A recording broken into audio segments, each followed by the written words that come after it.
As Paige pointed out earlier, the Bible is often referred to as God's special revelation, and it reveals to us things that could otherwise we would not know, apart from God specifically telling us about them. And one of the things that God reveals to us in His Word is that He has given us His general revelation to be seen by all mankind throughout the world. So in the words of Psalm 19, 1-4, the heavens declare the glory of God. The skies proclaim the work of His hands. Day after day they pour forth speech. Night after night they display knowledge. There is no speech or language where their voice is not heard. Their voice goes out into all the earth, their words to the ends of the world. So is that really true? Can we learn things about God by studying the heavens? Well, Genesis 1:1 says, "In the beginning God created the heavens and the earth." So the heavens and the earth should naturally reflect the glory of their Creator. Just as you can learn some things about an artist or a composer by studying the works of art or music that they've created, we can see an amazing correlation between who God is and what He has made if we look for it. Now, most people think, and I used to think, that when it says that God created the heavens and the earth, that meant that He created all the stuff that the world is made of. And of course He did. But He created more than just stuff, more than just matter, because the next verse says, "Now the earth was formless and empty." The stuff wasn't doing anything. It couldn't until all the physical laws governing its interaction were created. There was no law of gravity. There was no strong force or weak force, no electromagnetic force. So darkness was over the surface of the deep, and the Spirit of God was hovering over the waters. And God said, "Let there be light," and there was light. God simply spoke and created light and all the laws governing it. Every physical law that man discovers, God had to design and put into effect in the beginning. So the world is full of God's fingerprints, or more accurately, His voice prints, because Hebrews 1:3 confirms that not only did He speak the world into existence, but He is sustaining all things by His powerful word. It is His word that holds all things together. So on the first day, God created this thing called light. God saw that the light was good, and He separated the light from the darkness. God called the light day, and the darkness He called night. And there was evening, and there was morning the first day. So, what do we know about light? Well, Isaac Newton argued that light consists of particles. We call these particles photons. Photons travel through space at tremendous speed, 186,000 miles per second. That's fast enough to go around the Earth 7 times in 1 second. And when you look at this screen, electrical energy traveling through a chemical medium creates photons that explode out of the screen at 186,000 miles per second. They're not accelerating as they leave the screen. They are instantly at 186,000 miles per second. How do they do that? God does it. In the 19th century, James Maxwell argued that light travels in waves. He also pointed out that light waves are accompanied by an electromagnetic field. So which is it? A particle, a wave, or a field? The answer is, it's all three simultaneously. Now the interesting thing is that the more you study light as a particle, the less it appears to be a wave or a field. The more you study light as a wave, the less it appears to be a particle or a field.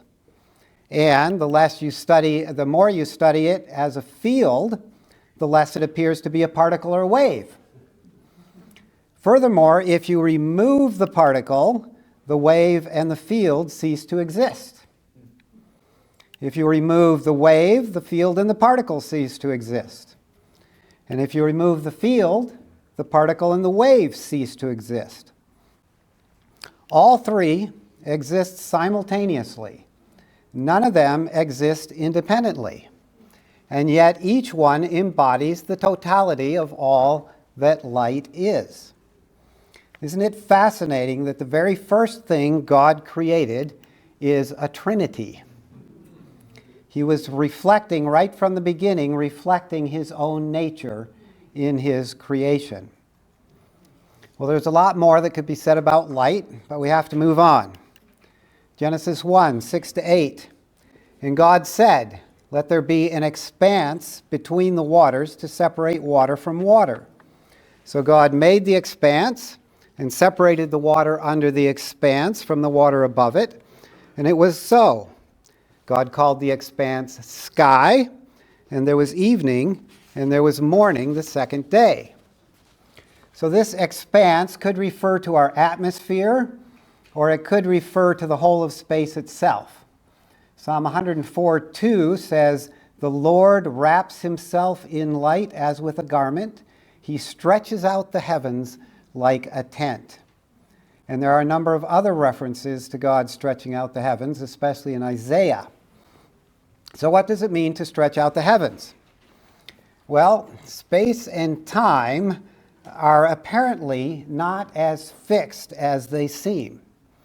According to Einstein's theory of relativity, space and time are a continuum. They are, in a sense, the same thing existing in different forms, like water and ice, although that's oversimplifying things a little bit. When an object accelerates, space contracts and time expands. That acceleration requires energy, and so that increases the mass of the object according to the well-known but less understood formula E equals mc squared, where E equals energy, m is mass, and c is the speed of light, 186,000 miles per second. So if you're a mathematician, you'll see right away that a little bit of mass yields a tremendous amount of energy. Yet God is more powerful than all the mass and energy in the entire universe. As far as the atmosphere goes, it's perfectly balanced for life. It's made up of 78% nitrogen, 21% oxygen, and traces of neon, helium, hydrogen, methane, and carbon dioxide. It gets its blue color from the refraction of the light created on day one. It acts as a cosmic shield because it filters harmful radiation from space and burns up space rocks known as meteors that are constantly raining down on us. It's also the main driver of the water cycle. Our atmosphere sucks 3 billion gallons of water per second out of the oceans through evaporation. And then it carries 1 trillion tons of water a day over long distances in the form of clouds and water vapor, and deposits it over the land masses through the process of condensation in the form of rain, snow, dew, and fog, to name a few.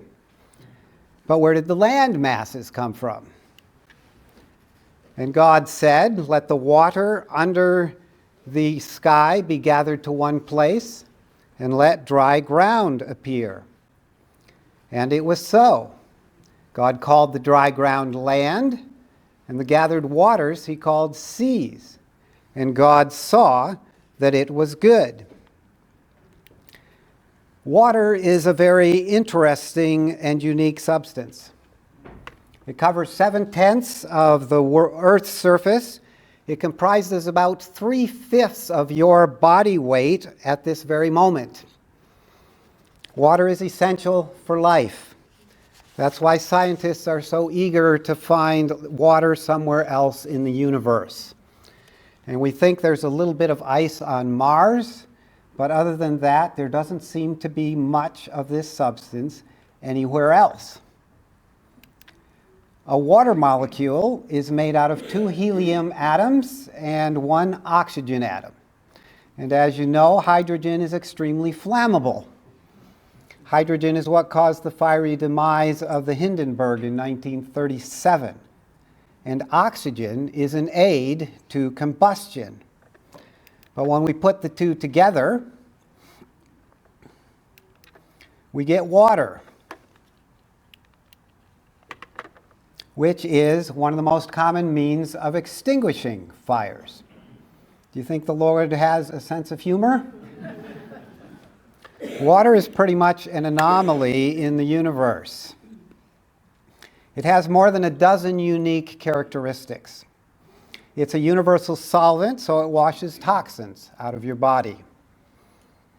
Water is the only known non-metallic substance to expand when it freezes. And so this allows the surfaces of lakes to freeze over, creating an insulating shield that protects the fish below. Any other substance would freeze solid and kill anything in it. And when you combine hydrogen with other elements that are close to oxygen in the periodic table, such as nitrogen, the resulting substances boil at extremely low temperatures, like 130 degrees below zero. I'm using Fahrenheit. Water is the only one that remains a liquid at average Earth temperatures. Water is in a class by itself. It's just plain different than anything else in the universe. Then we have the dry land. Rocks and dirt appear solid, but they are mostly empty space. If all the space between the molecules were taken out, the Earth would be compressed to the size of a basketball. So with all that empty space, how come you and I don't just fall through to the center of the Earth? This world of ours is like a mist or a vapor floating out in space. And I suspect that heaven itself is a much more substantial place than where we live now.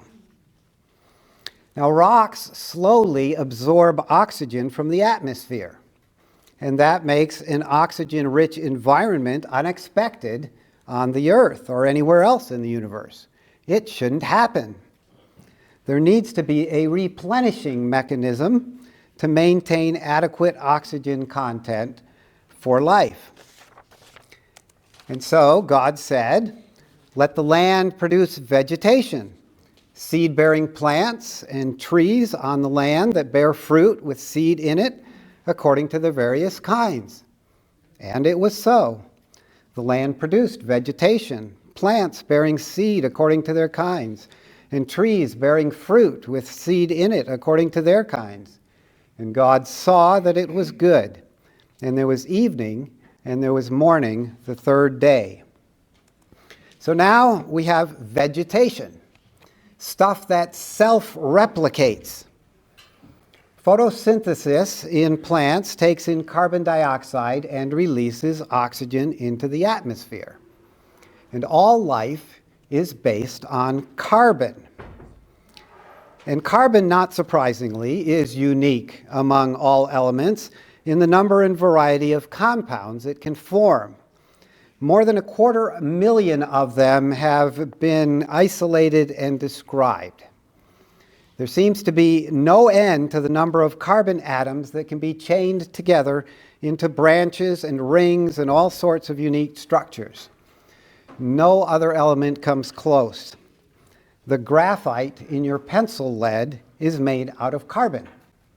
So is the diamond on your ring, ladies. It's the same stuff, but put together in a different way. Most amazing is the precision required to create a single carbon atom. When it was first calculated, scientists were stunned. Given chance interactions following a Big Bang, there should be very little carbon in the universe. And yet it's the fourth most abundant element behind hydrogen, helium, and oxygen. British atheist Sir Fred Hoyle complained, "A common sense interpretation of the facts suggests that a super intellect has monkeyed with physics as well as with chemistry and biology, and that there are no blind forces worth speaking about in nature." And he was an atheist. There are some honest atheists.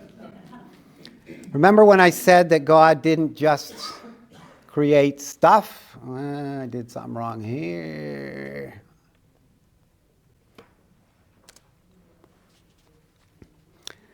God also had to create all the means by which the stuff interacts. And those interactions are always, apart from his intervention, mathematically precise and predictable. So God created mathematics as well. God could have created a universe where you put one apple into the bushel, then add another, and voila, you have three. That would be a different kind of universe than the one that we live in. But God's mathematical signature is seen in the way that the plants he created on day 3 grow. There's a certain sequence of numbers that was known to Indian mathematicians as early as the 6th century, and it was popularized in the West by an Italian mathematician named Leonardo Fibonacci. Now, to generate this sequence, you add 0 and 1 to make 1, 1 and 1 to make 2, 1 plus 2 equals 3, 2 plus 3 equals 5, and so on. Each number is the sum of the previous 2. Just a little mathematical game to pass the time. Or is it? These numbers keep showing up all over the universe. If you count the number of petals on the common daisy, you will find that the various varieties have 13, 21, 34, 55, and 89 petals. Most have 34, so keep that in mind when you play She Loves Me Not. We also find the Fibonacci series in the fruitlets of a pineapple, the flowering of an artichoke, the uncurling of a fern, and the arrangement of a pine cone. Here's a Romanesque broccoli cauliflower. Look at the pattern of interlocking spirals. There are 13 clockwise spirals and 21 counterclockwise spirals. This sunflower has 21 spirals of florets in one direction and 34 in the other. Other species of sunflowers have 34 and 55, 55 and 89, or 89 and 144. Always 2 consecutive numbers in the Fibonacci series. Now here's something that I think is really amazing. On trees like the elmwood, the leaves along each stem grow on alternate sides. So each leaf is 1/2 of a circumference from the previous one. In the beech and hazel, each successive leaf is 2/3 of a turn from the previous one. The oak and apricot leaves grow 3/5 of a turn from the previous one. On the poplar and pear, it's 5/8. And for the willow and the almond, it's 8/13. Do you see the pattern? These arrangements allow the plants to make maximum use of the sunlight that they rely on for their growth. But when night comes, an even more amazing picture develops. Notice this 2013 headline from Nature.com. It says, "Plants perform molecular maths." That's the British term. "Arithmetic division guides plants' use of energy at night." So scientists used to think that plants break down starch at a fixed rate through the night. But then they discovered from the humble Arabidopsis weed that plants actually vary their consumption so as to use up their reserves precisely at dawn each day. Scientists still don't know how they do it, but somehow each plant takes the amount of starch it has stored up during the day, divides it by the amount of time remaining until dawn, and calculates the rate of consumption it needs to survive until the sun rises again. If darkness comes early, the plant lowers its rate of consumption to survive the longer night.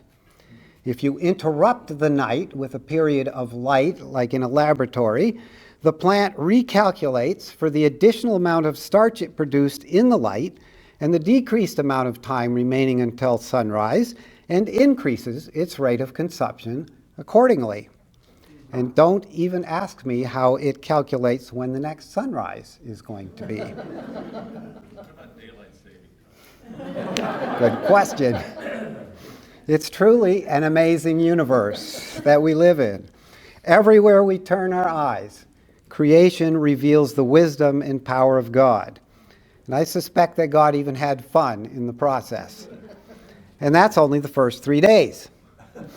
Now we go to Genesis 1:14. And God said, "Let there be lights in the expanse of the sky to separate the day from the night, and let them serve as signs to mark seasons and days and years, and let them be lights in the expanse of the sky to give light on the earth." And it was so. So now we have signs and markers. A day is one revolution of the earth on its axis. A month is one orbit of the moon around the earth. Originally, we've changed that a little bit with our current calendar.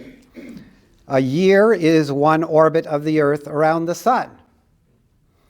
Seasons are marked by the changing position of the stars in the heavens. But what about the week? What marks that? There's nothing in astronomy that corresponds to a week. So we'll look at this one when we get to Genesis 2 and compare it to Exodus 20. God made two great lights, the greater light to govern the day and the lesser light to govern the night. He also made the stars. God set them in the expanse of the sky to give light on the earth, to govern the day and the night, and to separate light from darkness. And God saw that it was good. And there was evening, and there was morning the fourth day. Now you may have been taught, as I was, that our sun is just an ordinary star in the midst of an ordinary galaxy, the Milky Way, and that there are millions of other stars just like our sun. Well, that's not true. It's not true according to the Bible, and it's not true according to recent scientific observations. The sun is brighter than 85% of all stars, and it's more massive than 90% of the stars. The sun is extremely stable. Its energy output varies by less than 0.1%. Even Class G stars that are similar to the sun experience solar superflares every century or so that would wipe out life on Earth. Obviously, the sun has never done that. The balance between its gravity and its electromagnetic force is so precise that if it varied by 1 out of 10 to the 40th power, that's 1 with 40 zeros after it, life would be impossible. That's how precisely tuned the sun is. The radiation from the sun, unlike any star, is concentrated into a minuscule band of the electromagnetic spectrum. And it provides precisely the radiation required to maintain life on Earth. All of the radiation emitted by the sun is essential to life. None of it is wasted. And so British physicist Ian Campbell described this situation as, quote, staggering. Our sun is one of a kind. Every day since creation, it has never crossed the sky on the same path, and yet it's completely predictable. Well, what about the lesser light, the moon? It is precisely placed to create just the right amount of ocean tides to make the seas habitable. The moon averages 238,900 miles from the Earth. If it were 20 miles closer, the tides would be highly destructive. If it were 20 miles farther away, the oceans would stagnate and become lifeless. And scientists can't explain how it got there. Before we landed on the moon, there were 3 theories.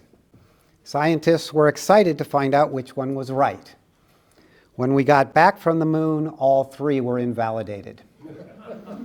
No one can figure out how it got there. But here are 3 interesting observations. The moon has no atmosphere to refract light. It has a high silicon content, which reflects light. And it has a corrugated surface, like the headlights on older cars used to have, to focus the light. So in other words, the moon acts like one big, giant reflector. It's the lesser light to govern the night. And then we have the almost parenthetical phrase, "He also made the stars." Almost sounds like an afterthought. So scientists tell us that there are as many as 500 billion stars in the average galaxy, and that there are about 2 trillion galaxies in the observable universe. Each one of those bright spots on the screen is an entire galaxy with an average of 500 billion stars. And this image is a slice of the sky about the size of your thumbnail held out at arm's length. 2 trillion galaxies with an average of 500 billion stars each makes a total of 1 septillion stars. That's 1 followed by 24 zeros. Some estimates are as high as 2 septillion. Now, you may have been told that all these stars formed over a period of 13.8 billion years, and that they're still forming today in gigantic star nurseries filled with intergalactic gas. The story goes that all this gas begins to contract and eventually becomes so dense that its own gravity ignites it into a burning star. The only problem with that story is that gas in a vacuum disperses. It doesn't condense. And if 1 septillion stars formed in the last 13.8 billion years and are still forming, a simple mathematical calculation will tell you that we should be seeing almost 2.3 million new stars in the sky every second. Do you know how many star bursts astronomers have actually observed? None. 0. Zilch. Zip. No. Nada.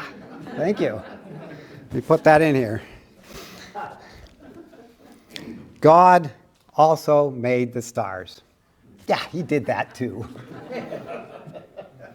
The heavenly bodies talked about in Genesis 1:16 also include the planets of our solar system, all of which defy the current scientific theory of origins in multiple ways.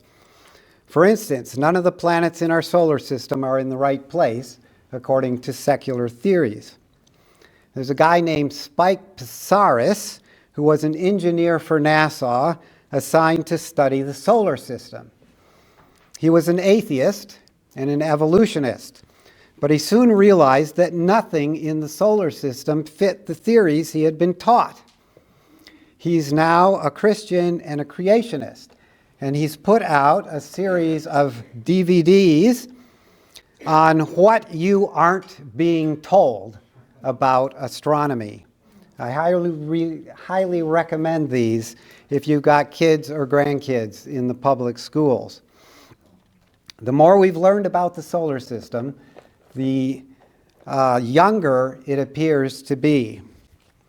For instance, the maximum lifespan of a comet has been calculated to be 10,000 years.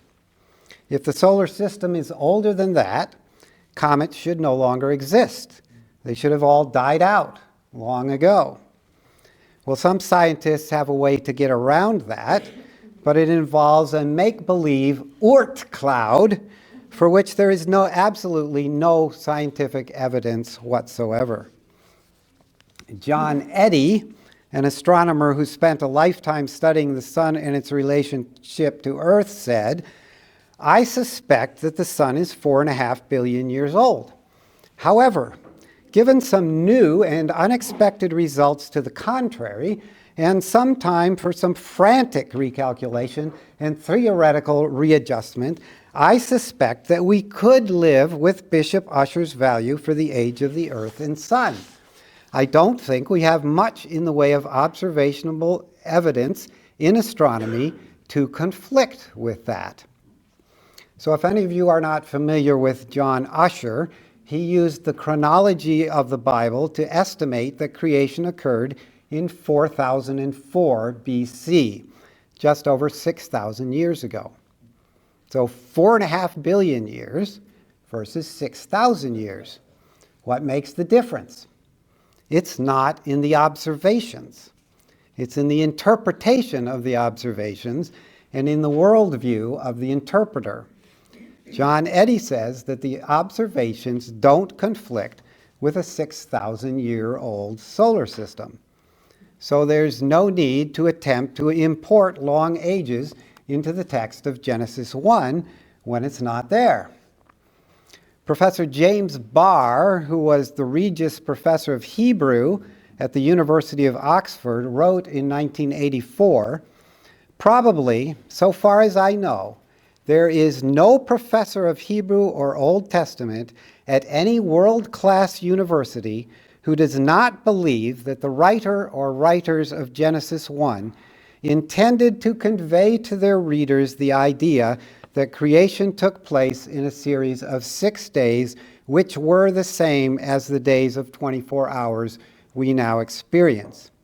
Or, to put it negatively, the apologetic arguments which suppose the days of creation to be long eras of time are not taken seriously by any such professors, as far as I know." Now note that Professor Barr did not claim to believe that Genesis is literally true. He's just telling us, openly and honestly, how the Hebrew text is intended to be read. But we have to move on. Genesis 1:20, "And God said, 'Let the water teem with living creatures, and let birds fly above the earth across the expanse of the sky.' So God created the great creatures of the sea and every living and moving thing with which the water teems, according to their kinds, and every winged bird according to its kind. And God saw that it was good. God blessed them and said, 'Be fruitful and increase in number, and fill the water in the seas, and let the birds increase on the earth.' And there was evening and there was morning, the 5th day." Do the waters really teem with living creatures? If you've ever been scuba diving or snorkeling in a place like the Philippines, you know that they do. It's like swimming in an aquarium.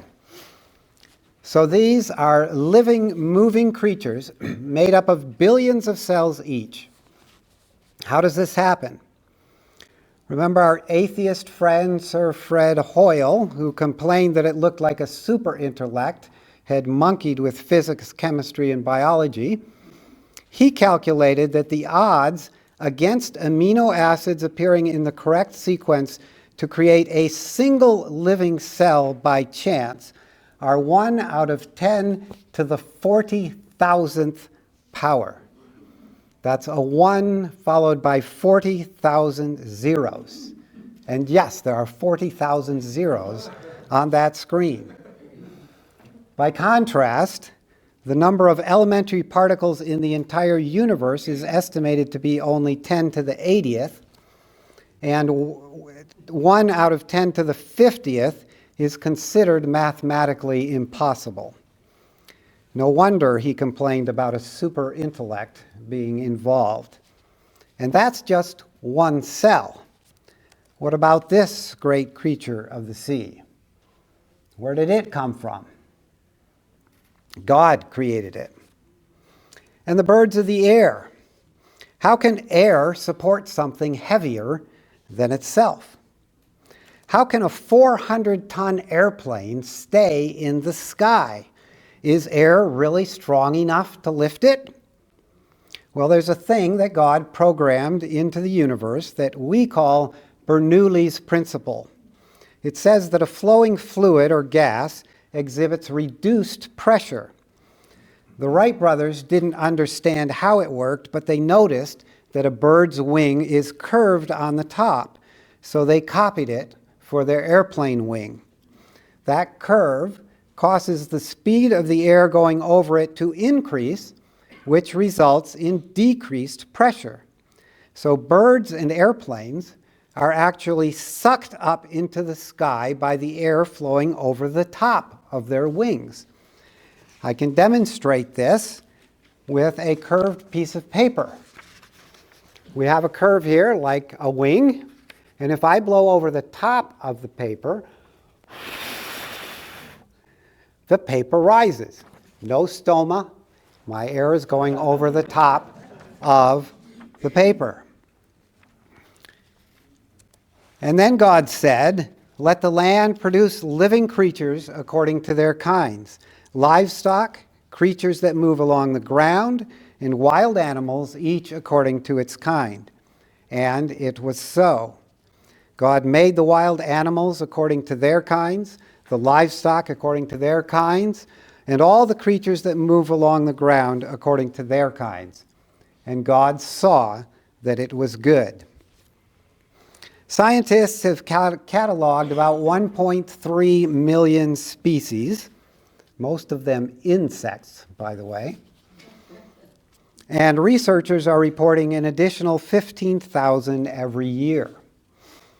According to some estimates, there may be as many as 8.7 million life forms on the earth. Darwin and some of his contemporaries theorized that they all evolved from each other through random mutations. The problem with that is that all observed mutations result in a loss of genetic information. They damage the genome. They do not enhance or add to it. So according to scientific observation, that is what we can see and what we can validate, if all these animals came from one another, they would have had to devolve from some super creature that contained all the genetic information of all the species currently on Earth. And did you realize that almost all of man's inventions are only copies of what God created in nature? Perhaps you've heard of the trapdoor spider that has a hinged door on its nest, or the Venus flytrap that operates like a bear trap but has a complex trigger system that reduces false activations. Here's one that's more recently been discovered. This is the Issus plant hopper. It makes powerful jumps that require precise coordination of its hind legs, too exact to be carried out by neural impulses coming from the brain. So it has a pair of gears that keep its two hind legs in perfect synchronization. And these gears have all the refinements of the gears that we use in modern machinery, including the beveled edges that you can see in this picture. And then there's the humble flagellum bacterium. This little creature can only be seen under a microscope, and it propels itself through its environment using an inboard rotary motor. I kid you not. This is a reversible, variable speed rotary motor on a microscopic scale. It has an actual stator and rotor, which is powered by the flow of protons across the cell membrane. It can rotate at speeds up to 17,000 RPM or as slow as 20 RPM.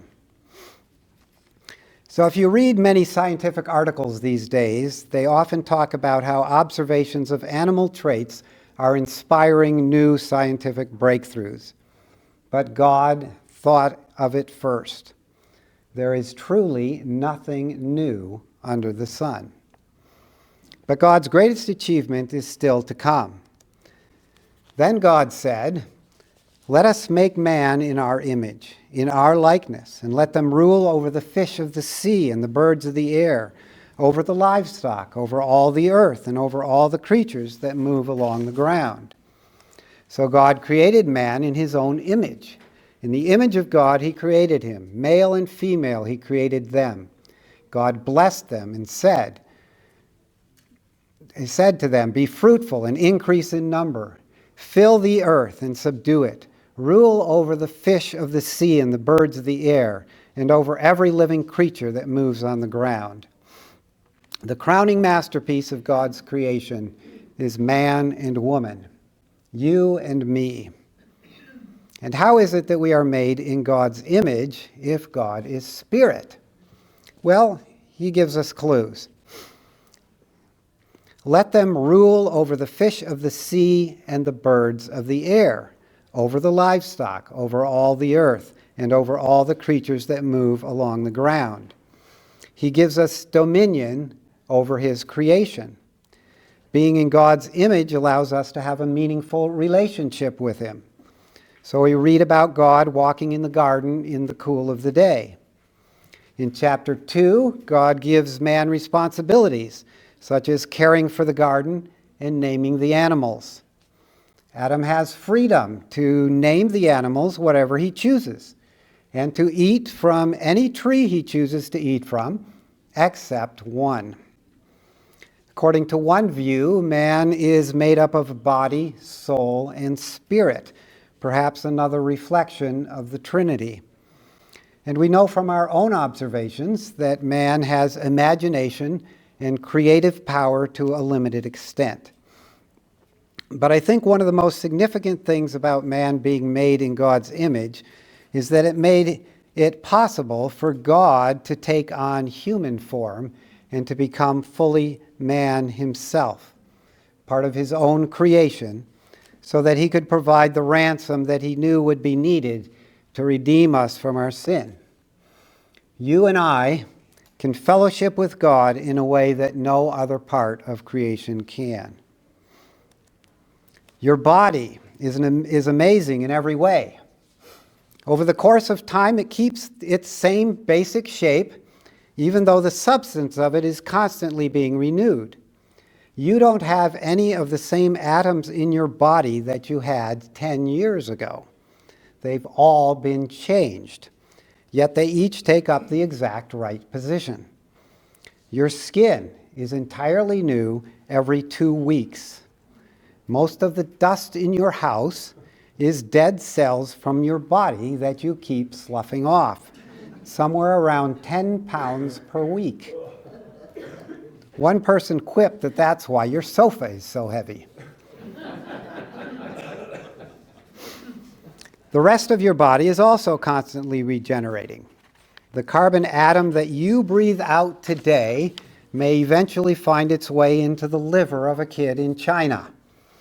In fact, mathematically, it is quite probable that your body right now contains some of the same atoms that once made up Christ's body when he lived on the earth. Your DNA is made out of only 4 proteins, but it contains 5 billion bits of information, and if written in English, it would fill 1,000 books. Every one of your 100 trillion cells contains a complete library of instructions on how to make every part of you. If you uncoiled every strand of DNA in your body and stretched it out in a line, it would reach from the sun to beyond Jupiter. Carl Sagan, in his search for extraterrestrial intelligence, developed criteria for determining whether or not a signal from outer space comes from an intelligent source. Well, DNA meets every one of his criteria, and he missed it. He was looking in the wrong place for his extraterrestrial intelligence. Your finger can feel glass that is etched only 4/10,000th of an inch deep. Your hair follicles can detect 1/1000th of an ounce of pressure. Your eye can distinguish 1 billion intensities and detect a candle flame 40 miles away on a clear night. Your eardrum senses movement 1/10 the diameter of a hydrogen atom.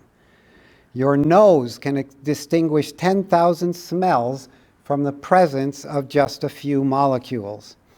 And your tongue has 900 sensors that coordinate with the smell receptors to create taste. And that only scratches the surface. We could go on and on about the wonders of the human body. Truly, we are fearfully and wonderfully made. Then God said, I give you every seed-bearing plant on the face of the whole earth, and every tree that has fruit with seed in it. They will be yours for food. And to all the beasts of the earth, and all the birds of the air, and all the creatures that move on the ground, everything that has the breath of life in it, I give every green plant for food. And it was so. So God was coordinating the entire creation. He didn't waste anything, and he didn't leave anything out. God saw all that he had made, and it was very good. And there was evening, and there was morning, the sixth day. Thus the heavens and the earth were completed in all their vast array. By the seventh day God had finished the work he had been doing. So on the seventh day he rested from all his work. And God blessed the seventh day and made it holy, because on it he rested from all the work of creating that he had done.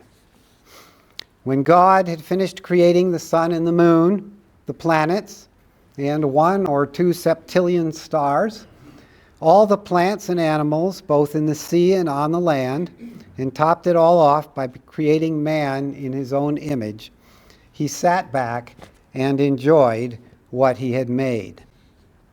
Was God tired from all that creating? No. Did he have to take a rest? No. But even as he constructed the universe, God was creating an example for us to follow. Because he says in Exodus 20, 6 days you shall labor and do all your work, but the seventh day is a Sabbath to the Lord your God. On it you shall not do any work, for in 6 days the Lord made the heavens and the earth, the sea and all that is in them, but he rested on the seventh day. Therefore the Lord blessed the Sabbath day and made it holy. So remember how the sun and the moon and the stars were to serve as signs to mark seasons and days and years. God has given us the week as his specially ordained cycle of work and rest. And it should remind us of his great creative power and wisdom and love, which are so abundantly displayed in everything he has made. Let's sing about it, shall we? Join me. I sing the mighty power of God that made the mountains rise, that spread the flowing seas abroad and built the lofty skies. I sing the wisdom that ordained the sun to rule the day. The moon shines full at his command, and all the stars obey. I sing the goodness of the Lord, that filled the earth with food. He formed the creatures with his word, and then pronounced them good. Lord, how thy wonders are displayed where'er I turn my eye. If I survey the ground I tread, or gaze upon the sky, there's not a plant or flower below, but makes thy glories known. And clouds arise and tempests blow by order from thy throne, while all that borrows life from thee is ever thy care. And everywhere that man can be, thou, God, art present there. Let's close in prayer. Lord, we praise you and bring glory to your name for all that you have done in creating such a marvelous universe, for your great wisdom, for your love for us, for your faithfulness. And we pray that you would keep our eyes open every day to know all that you have done for us. Thank you for giving us your word, the Bible, that reveals even more about you that we cannot see in nature. And we thank you that you love each one of us and care for us each day. May we go forth with that knowledge and understanding and trust you for all things this coming week. In Jesus' name. Amen.